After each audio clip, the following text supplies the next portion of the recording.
We'd like to invite Ms. Janet Joseph from Mercedes-Benz Research and Development in India, Mr. Manjunath Shekhar from GIZ, and Professor Abdul Pinjari to come to the stage and have the conversation, take the conversation forward. Thank you.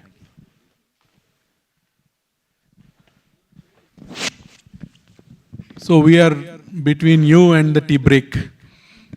Yes? Nice warm tea sounds good right about now after learning about root level multi-depot schedule optimization. How many of you are working on something like this? How many of you were in the hackathon yesterday? All right. How many of you are working with GTFS? Okay. So we were talking, some of us, while we were listening to all those presentations and clearing, cheering and clapping and all that, we thought we'll make it a fun conversation with all of you. So first request is, if you don't think it's too much trouble, can you all step in a little forward so we can have a more closer conversation? All right. Very encouraged by the movement of arms and legs and people getting up. Thank you so much, guys. Please give them a round of applause for taking the effort to come down like really good students that know a non-professor when they see one. Thank you. Movement is essential for life, as today's session tells us. So thank you so much for doing that. So I have a really cool set of men and women on my panel, and what we saw in the previous session, I don't know how many of you follow the mobility tech for a long time, but what we saw in a series of 5 presentations there, 5 short presentations, is, and I'm using these words very carefully, okay? Mobility revolution in India. It's nothing short of that. That is what is happening there, right? You saw the video of Tumok, yes? Any of you seen the videos? Any of you used any of these apps? Any of these apps? Chalo, Namayatri, Tumok. You used it. Okay. Any of you use these apps to book 2 things together? A bus and an auto. A metro and an auto. One brave man. What's your name? Pradyumna is a brave soul. And next to Pradyumna? You work in Namayatri? Okay. See? So many hands went up when they use all these apps, but 2 hands went up when they use 2 things together. Right? What did you use together? Metro and auto. In which city? All right. Anyone else? Okay. So, this is still happening. This is brand new. And this is a lot of good stuff that is coming our city's way. So in this conversation, we have a professor, we have a research guy, and we have Janet from Mercedes-Benz. You'll be wondering what is Mercedes-Benz doing in this public transport. So we'll find out why she's here and what is it that she thinks about all of this going. Right? And then we all decided that we'll let you guys ask questions. It can be for anyone or in the topic in itself. And then we'll go about it that way for whatever time we have. Deal? Works? Any of you have questions? Okay. After making the journey from there to here, you better have questions. Okay. All right. So let me start with Abdul next to me. Sir, this whole GTFS thing, right? It started as a Google thing, then it became an open standard. In your view, is it the open standard, the right open standard? Even people in research organizations sometimes wonder if there is an European standard, is there a better thing to do than GTFS? And we hear so many stories. Are you convinced that GTFS is the standard that we should all be batting for, and all the bus corporations, metro corporations should be adopting an open standard system? And also for the benefit of students, please explain what's the difference between data being available versus standards-based data.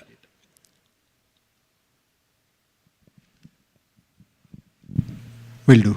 Yeah, thank you.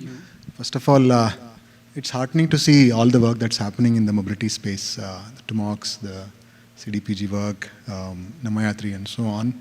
I just wanted to share that I was watching Mr. Beast YouTube video with my son yesterday, and he was trying to convince me that he's made it big. Just from about 10 years ago, where he was starting off very small, now he's perhaps the best and the most popular YouTuber, billionaire and so on and so forth. I am optimistic that some, perhaps all of the work that you're all doing will grow to that level, although we're all, as you were just asking, only 2 people in the hall have used multimodal apps today, but thinking forward 10 years down the lane, it'll likely increase a lot. Some of that is possible because of data becoming more and more available, the open data, so to say. That's what you were also referring to.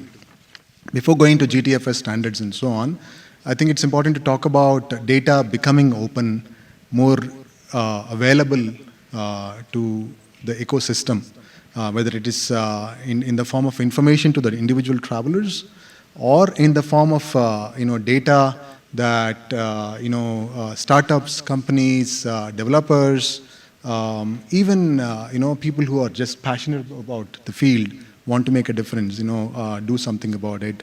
That leads to one, data from different silos coming together, creating value that was much more greater than addition of these different data values, so to say, and also creates a lot of innovation and also starts making things interoperable, so to say. We were hearing about interoperability and so on and so forth.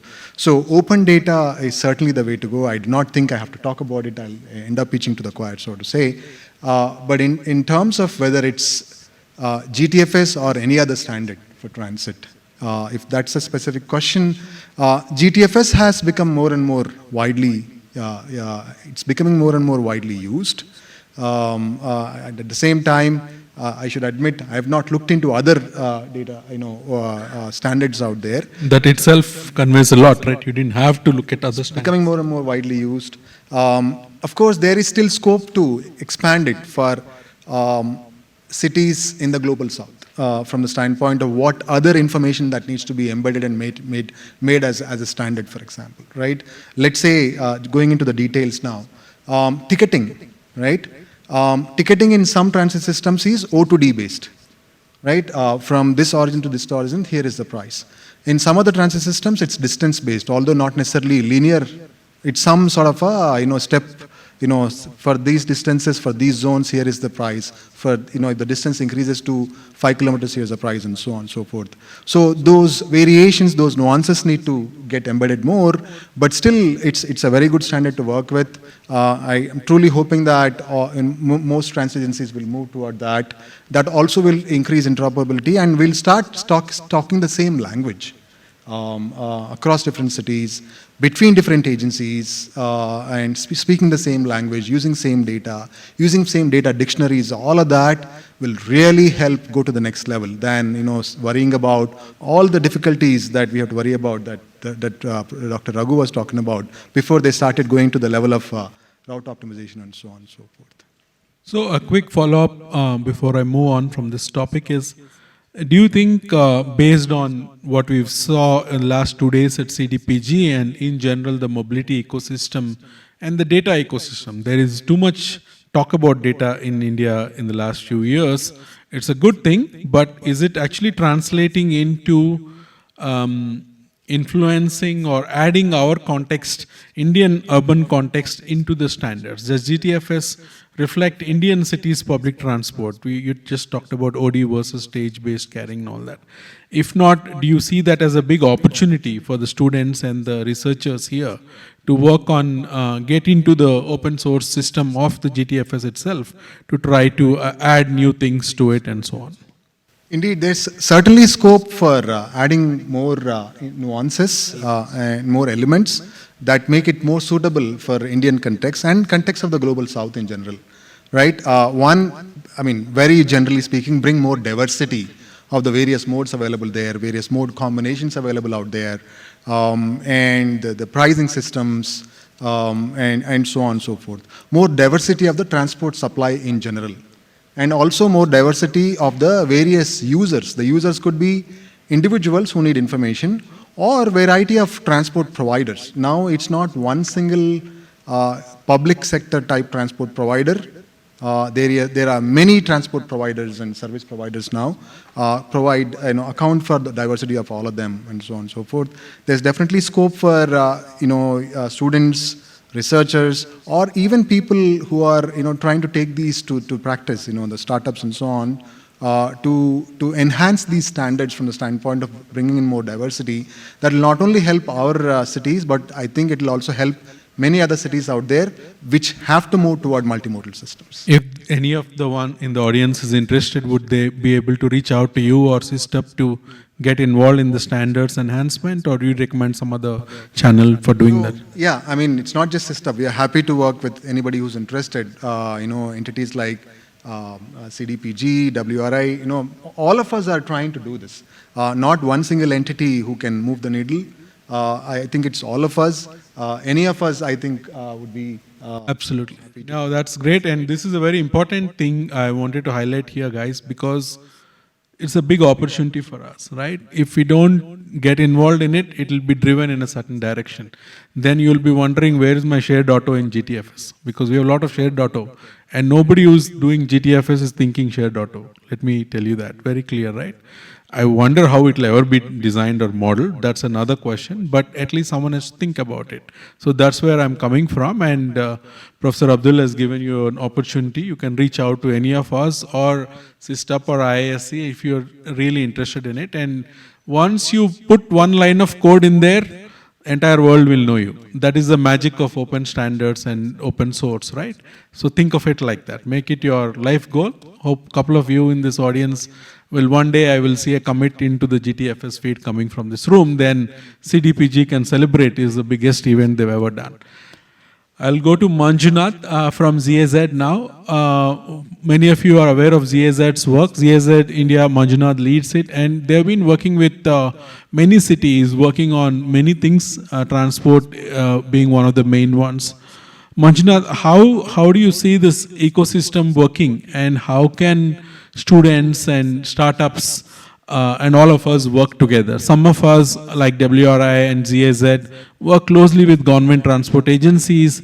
Therefore, we have access to the leadership teams or to the technology teams and so on, whereas the startups are working very hard trying to innovate, may not have access. So what kind of inputs would you give to the people that are present here in this Center for Data for Public Good kind of a symposium? Yeah, thanks, Srini. So I think in at least the Indian context, the role of entities like GIZ and WRI and IISc, SysTup especially, is key to engaging with these agencies. One of the big problems we have with the mobility sector, and I think Professor Raghu also mentioned that, to take the bull by its horns, is to get the officers concerned to look at these topics, in a holistic manner. So it is really from a governance standpoint, which is within these organizations, these officers who manage, who oversee work, they require a lot more engagement, hand-holding, capacity building, which agencies like us, who are not paid by them, who have the intent for the greater good, and who have the ability to continue to engage, irrespective of who's at the helm, right? Irrespective of which MD is there or not. And I think what you did with En route is a great example, because this you have been trying with BMRCL and BMTC for years. We have also been trying. So it's just that you've managed to crack it because you've continued to engage with them. I don't think there is a solution for startups, or maybe there's an exception for students, because there's possibility for data sharing for research purposes, but I don't think there really is a solution for startups, except that we engage with these agencies and support them in this direction. Yeah, so I think apart from what you guys have done here in Bangalore, that's also something that we're attempting at with smaller cities like Surat and Rajkot, but it's a long journey, right? It's not something that's going to happen just because of 1 or 2 meetings. Yes, patience and perseverance are key. So if today you are able to see a demo of Tumok, or not demo, live of Namayatri and Tumok, they may have come into this business a couple of years ago, but the quest for open data from bus and metro has been going for 10 years. After 10 years, now the data is out and now they are able to integrate it. Manjunath, one of the points made by the Kumta, Sharan, was it? Sorry. Yeah, so he talked about having a India urban mobility data policy. Right. Do you see that that's something that we need to push for across states or at a Government of India level, so that why should we keep going and asking every single bus agency or metro agency? Shouldn't it be driven top down and say, if you are a bus agency, you must publish GTFS? One stroke of pen and that's that. What do you think about this? Yeah, I think in a conversation that we were having with Professor Vijay, I think the only bright thing that we see from the Smart City program is this focus on data, right? It was, I think that's the program that started this whole quest for data, as you put it. And probably for the first time in their lives, they started collating data points. That also resulted in having, I think data officers in a lot of these organizations and state data sharing policies. A lot of states or cities have this. So yeah, without doubt, I think, as I said, governance with regulation will help a lot. So a national data sharing policy, does it have to be national? Can it be really driven at the agency level or the state or city level? I think Kumta is a great example for all cities to follow. If you can allow me. Apart from data sharing, right, I think there's just this a lot of emphasis on sharing externally. There is a huge planning gap for internal purposes, right? And that data sharing is impossible internally to these agencies because of the way they have given out tenders, right? Contract structuring, right from what is the scope of these agencies, these various vendors. Each agency has at least 10 or 15 vendors for different activities. The ITMS, I saw one of the solutions was ITMS, right? So ITMS itself has broken into multiple contracts.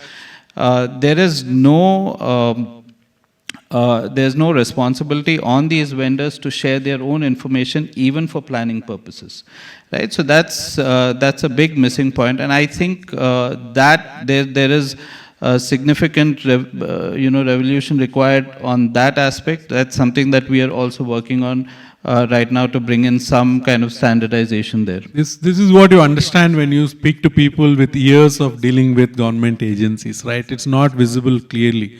Once you get into it, then you'll come to know about all the nuts and bolts and skeletons in the closet and so on. So government does want to share data, but some other thing they sign prevents them from doing so. Now how do you deal with that, right? So these are tough issues.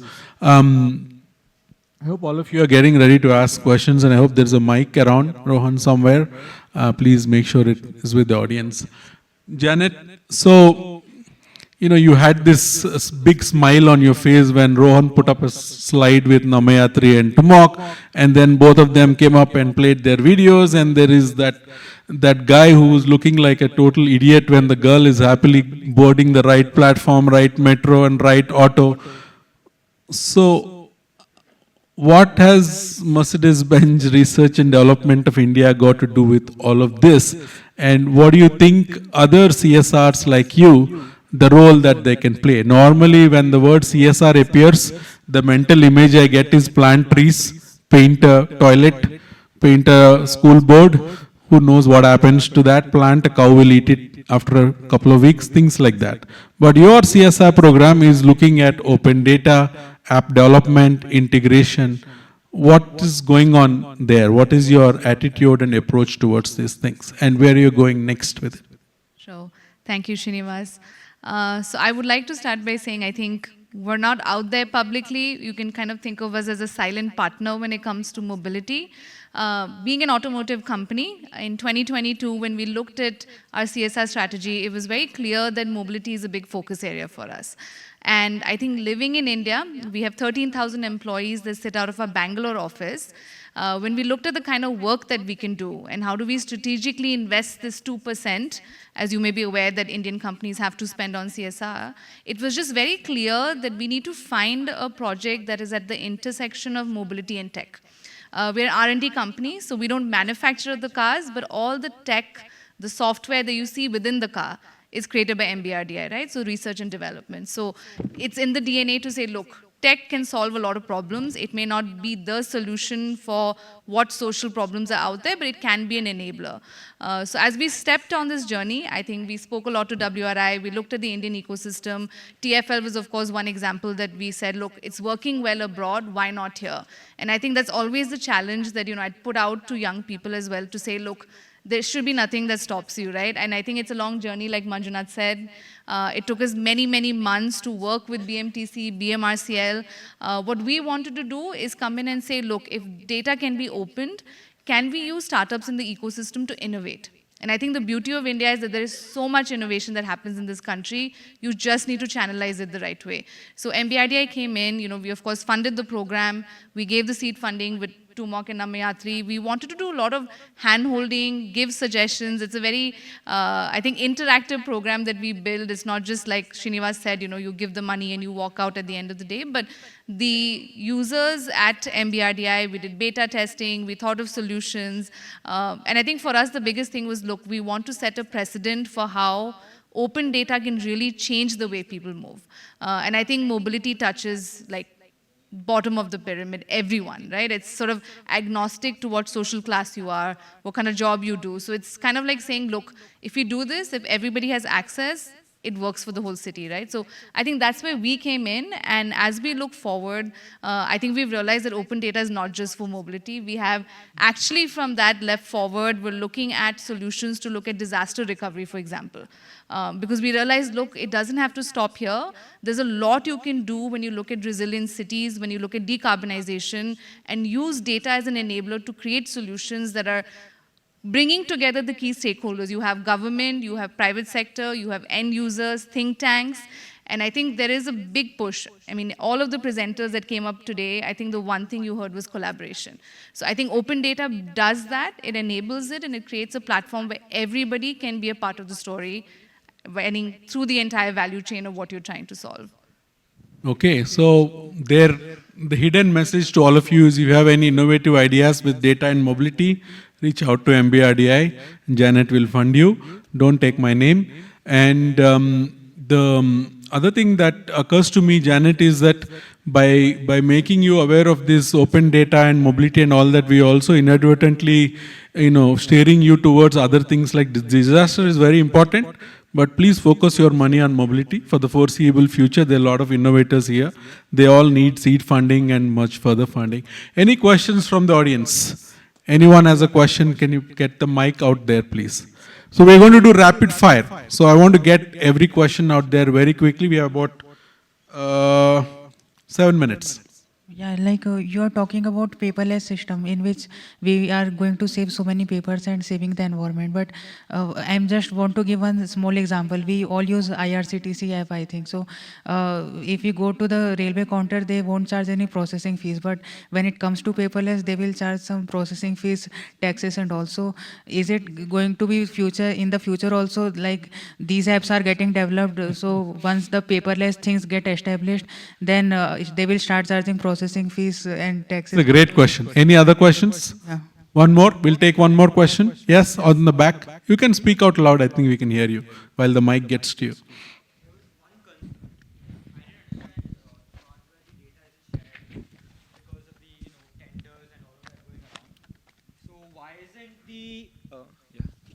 Why aren't these solutions developed in-house? Like, hire the talent, develop these solutions in-house, and then you can share your own data. Why are you giving out tenders to third parties or anyone? Okay. Any other, one more? Yeah, out there? Yeah. I'm just trying to optimize the mic travel time using real-time GTFS.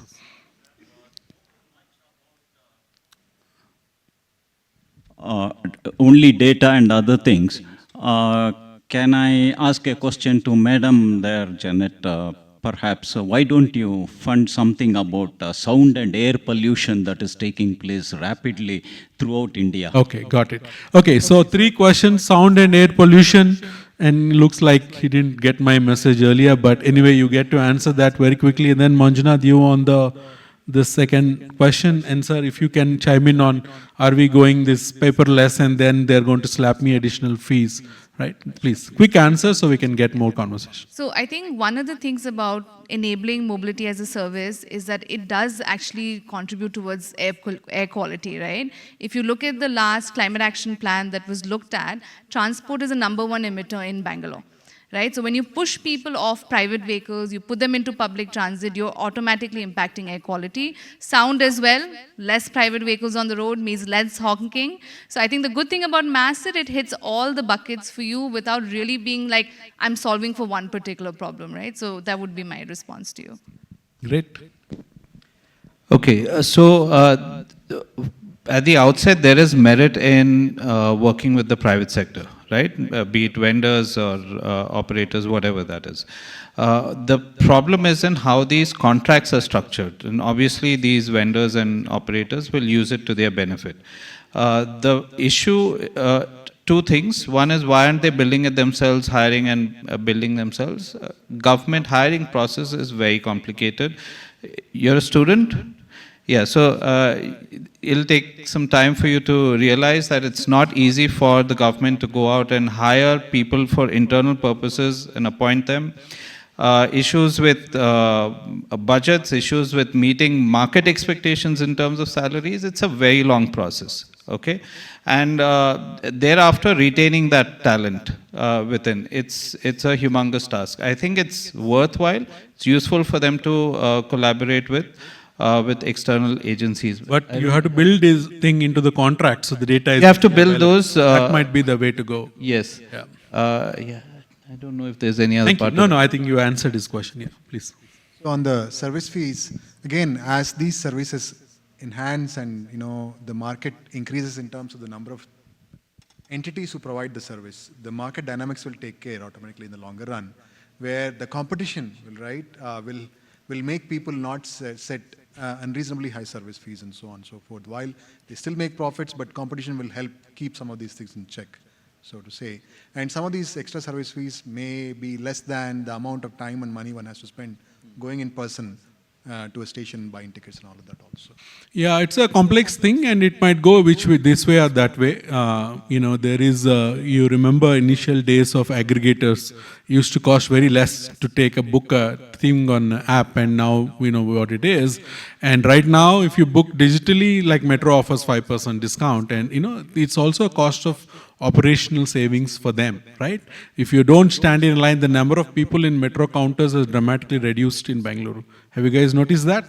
Because how many people use bus using UPI today? Any guesses in Bengaluru? How much percentage of BMTC tickets sold are on UPI? Ratnam, you can't answer if you're here.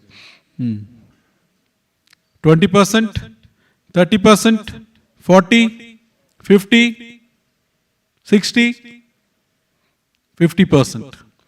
As of this week, 50% of all bus tickets sold in Bengaluru are on UPI. And it only started 3 months back. Okay? So this is what is happening, and even better tech is coming, right? Tap and go, various things are coming up. So integration is happening in a very, very big way. I've also wanted to highlight something that some of you might have missed in Raghu sir's talk, is that the data is already available. Any of you can access this data.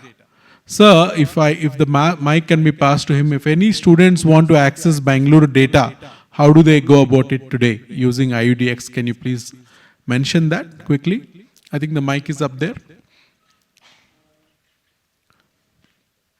Any other questions? Now, while we get the mic to sir.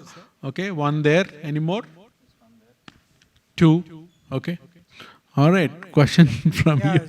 So, yeah, in principle, yes, I think for research purposes, research and development, academic purposes, we actually have the ability to share the data. All we have to do is to get the permission of the owner, data owner, the provider. And there is no problem in providing this permission to especially research organizations or academic organizations. That's not an issue at all. When it comes to other organizations, there is still some apprehension somehow that their business will be taken away and there'll be cannibalization and all these things. So it can still be done, but they will approve it on a case-by-case basis. So that is how it is right now. And where do they go to access this data?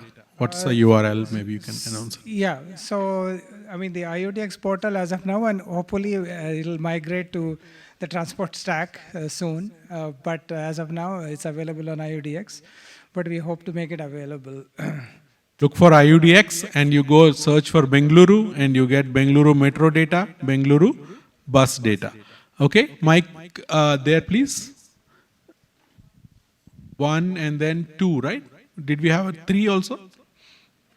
All right. Just one question on the availability of data itself. So we have, let's say, close to 7,000, 8,000 cities in India. So, I mean, it's not entirely digitized, like not all the public transport systems are digitized. So I think that's a major hiccup, what we also saw in Chennai. I mean, that initial push of creating all the GTFS, creating routes, stops, it's quite challenging. So if you have any ideas on that. Okay, how to digitize itself. And Kumta is asking me, so I don't know, it will be very difficult to answer this. Okay, over there, any other questions? Can you pass the mic over there, please? So, the lady on the left here. Yeah, I have a question here. Go ahead. So I'll take an example of something like Trin, which actually so-called sustainable kind of mode of transport, which generally failed in India, whereas it is successful in other countries. So is it just the mindset of the people which led to that, or can we focus on Trin being like available throughout the city? Can we focus on certain area through which we know that, yeah, it might be successful in that region rather than spreading to full city level? So if I understand correctly, how to make Trin kind of thing successful? Yes. That's the question? Okay. Thank you. I'm working in the field of public finance where we're trying to figure out how do you improve trackability, visibility of public finances, and there the principles of interoperability or open data standards is not so commonplace, right? So any insights going beyond, of course, patience, perseverance on how do you get the conversation to this stage, and also what Mr. Manjunath also said about how the incentives are currently structured for tenders and contracts to operate in a certain way, right? Any insights on that will help. 2 is the Center for Data for Public Good at IISc. Are there different sectors that you're working on? I think that will also help. Thanks. You'll be able to answer the last one? Yeah. Okay. So, perfect. Last call. Any final questions? We'll end with this. If anyone's holding on to a question, now is the time to raise your hand. Okay, we get one more. Oh, 2 more. Okay, Mike here, please, quickly. You can start speaking, ma'am. We can hear you. To avoid the tender process. Okay. How will government accept it? Okay. All right. Next. Sir, my understanding so far is the data has been put out and everyone is building apps and how it is integrated into your smartphones, basically. If you have a smartphone, you can access when the metro is going to come, when the bus is going to come. So what about the aspect of inclusivity in all of this? Has anyone considered, like the gender inclusivity? I understand a lot of women come in from the neighboring villages around Bangalore, and they all come here for their livelihood. You know, they sell vegetables, whatever. So is there any aspect of physical design wherever in the metro stations or the bus stations? Is anyone focusing on that? Even in the CSR sectors? I got you, ma'am. Okay. All right. So we'll do rapid fire. Any of you want to answer any of these questions? Professor, you can answer the one about CDPG, and there was one about public finance. Maybe Manju wants to take the public finance one, but yeah, go ahead. You take the CDPG one, yeah. What was the question? Sorry.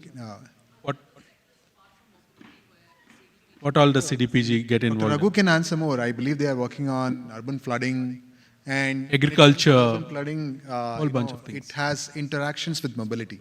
So you can think of these as systems of systems, right? Mobility system, flood, urban hydrology system, and so on. They are working on some of those things, and they have a large, portfolio of work on agricultural data exchange.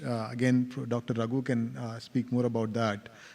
They are working with Telangana government and so on and so forth. It's very broad. It's this entire conference is a proof of that, and you can speak to Raghu or Bala or Namrata or any of those folks that are at CDPG, but it's really broad-based thing. And you could also answer the question on, how do we onboard so many people, so many buses, so many bus stops, legacy bus systems? How do we're talking fancy things, GTFS apps, but how do we start with that? How do we digitize these assets? That's a great question, yeah. The initial steps are the very difficult steps. In fact, that's what their team has gone through with Bangalore, and your team has, I'm sure, done it in Chennai. They are the difficult ones. And these are not very exciting to do, right? Like, what excites young people? Young people want to see, be a part of making solutions that can make a change, and they want to see the change and so on. Digitizing data, which is very difficult, and which is not easy to understand, and sort of all of this building the basic data infra is the difficult part. I don't have, quick solutions for it. If there are ways to gamify it, which attracts people to do it, some hackathons, again, hackathons, if they, most of the hackathons I've seen are, towards solving problems. Right. Solving problems needs this basic infra, right? A lot of time and effort has to go into it. In fact, that also, speaking of the contracts and all that Mr. Manjunath was talking about, right? Many times there is intent to do it on part of the public agency as well as the private vendor and so on, but a lot of time and effort needs to be accounted for in doing it. And that time is typically underplayed and underestimated. Right.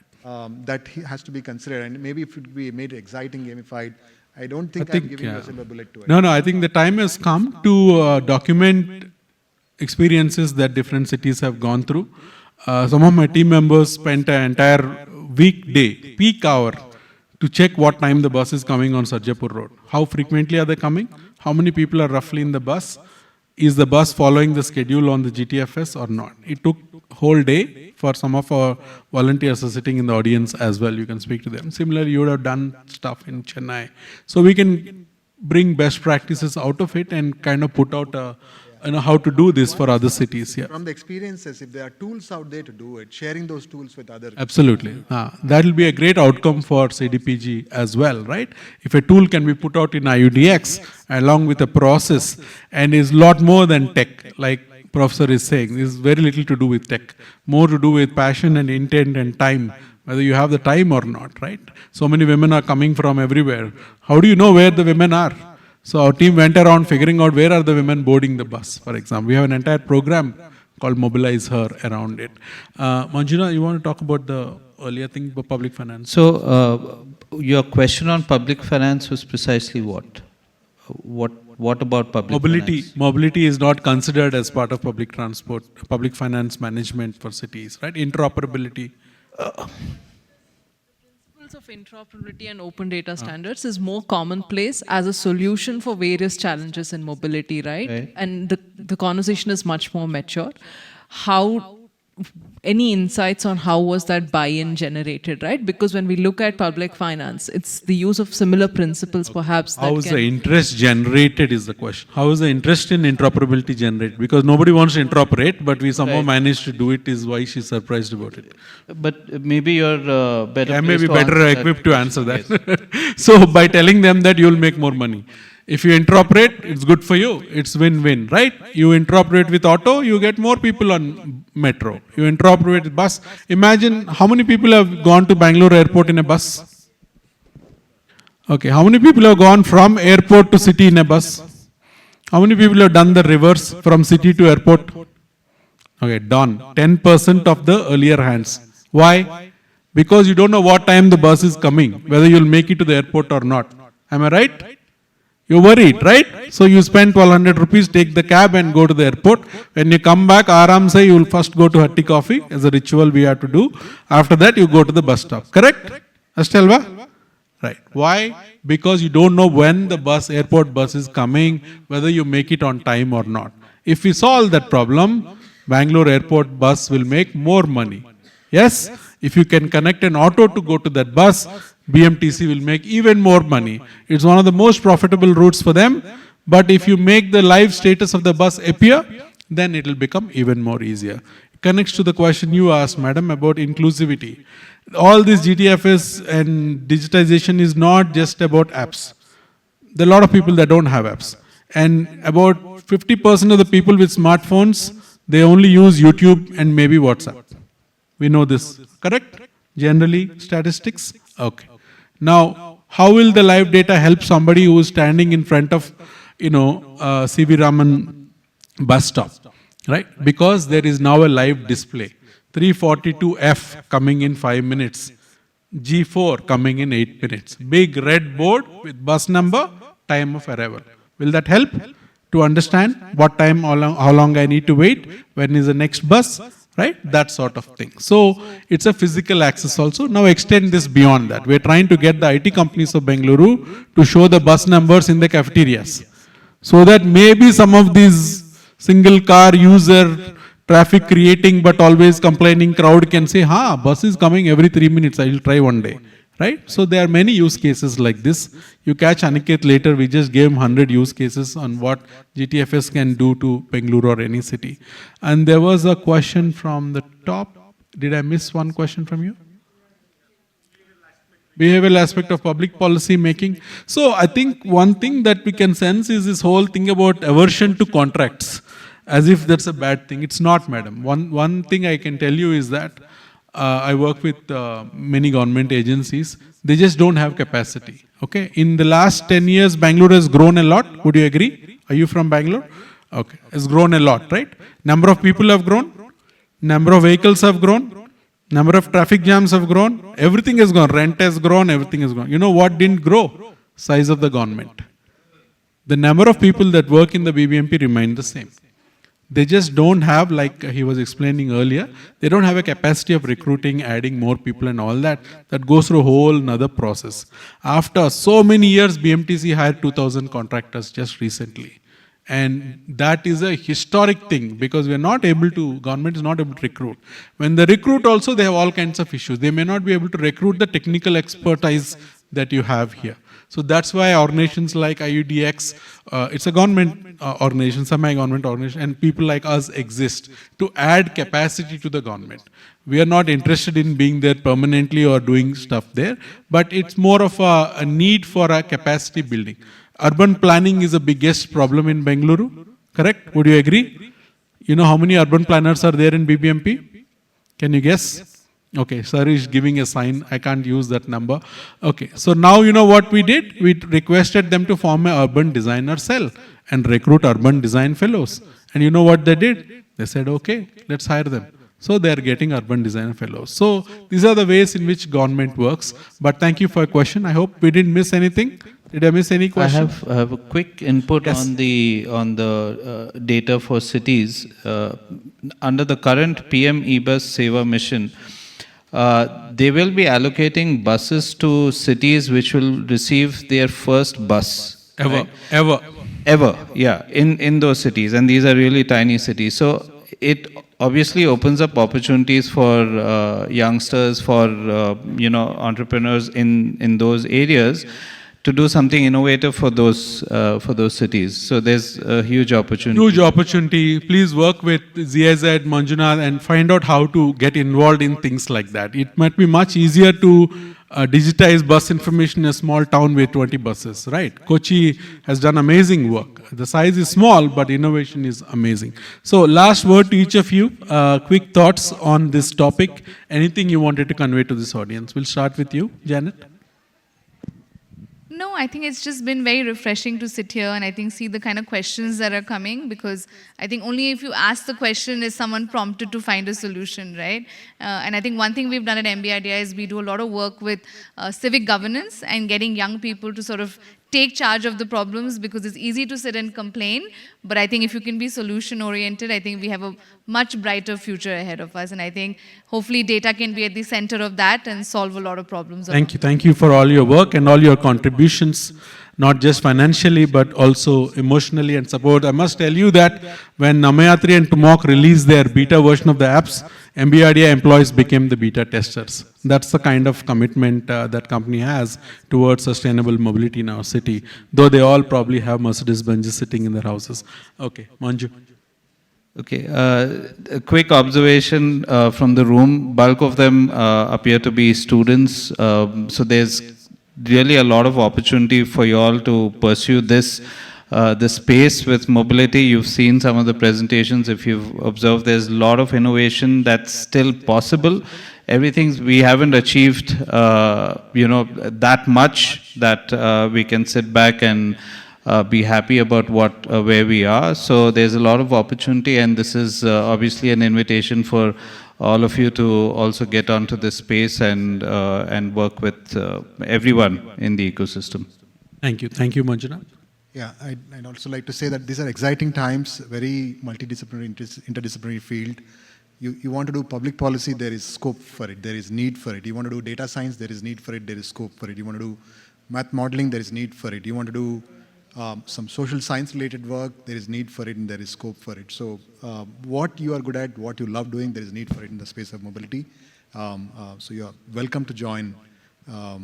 It's good to see that you're all interested. I think that it's all in bright hands. It's exciting times. I know the sessions and there's so much going on. I don't know really what's happening in the other fields like agriculture and public finance, but one thing I can tell you is that a lot is happening in mobility.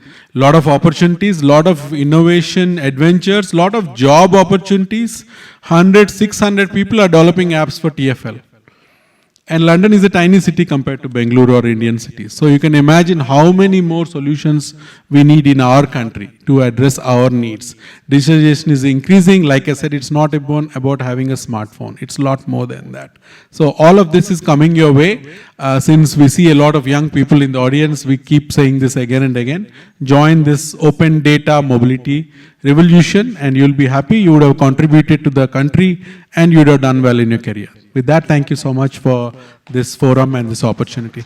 And thanks to CDPG for bringing us all together.